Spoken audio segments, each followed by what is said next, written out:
It's not what you think it is. It's not, you know, Vladimir Putin or presidents or Biden or all these political figures and these big games. Power is a feeling. It's an essence. It's an emotion. It's a human need and desire. And really, what power is a sense of understanding yourself and being able to control yourself. So the way I look at it, I like to look at it not through the lens of great power politics, but as an average, everyday human being here in the United States or in England.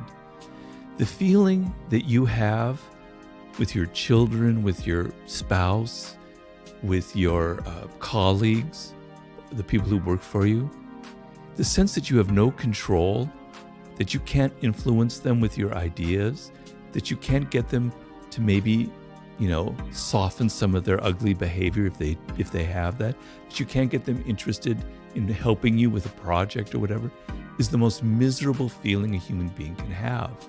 Malcolm X had a quote that I love, which is, "Absolute power corrupts, but absolute powerless corrupts even more."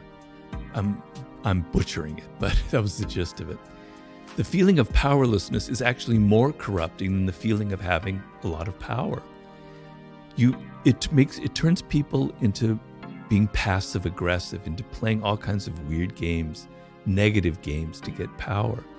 You want to feel that you have a degree of control over events in your life, over people, over your future. And that to me is what power is, right? And so some of that involves these games that I mentioned in there, and some of it goes beyond the 48 laws of power, which I've tried to indicate in my other books. But it's the sense that I'm not helpless in this world.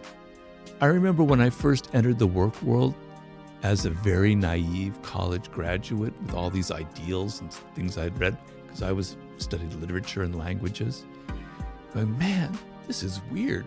People are playing all these kind of games. I'm in over my head. I made mistakes. I got fired for being, too brash, for outshining the master. It was painful, right? And so learning, you don't have to use the loss of power. I don't advocate crushing your enemy totally. I hope I don't have any enemies ever that I need to crush ever. You just need to know these things so that when you enter the work world, you're not naive, you're not stupid, you don't make the same kind of mistakes that I made. You spare yourself the pain. You understand the most fundamental thing about human nature. People have egos. Even your boss has an ego. You think he or she doesn't because they're powerful. They're even more insecure than other people.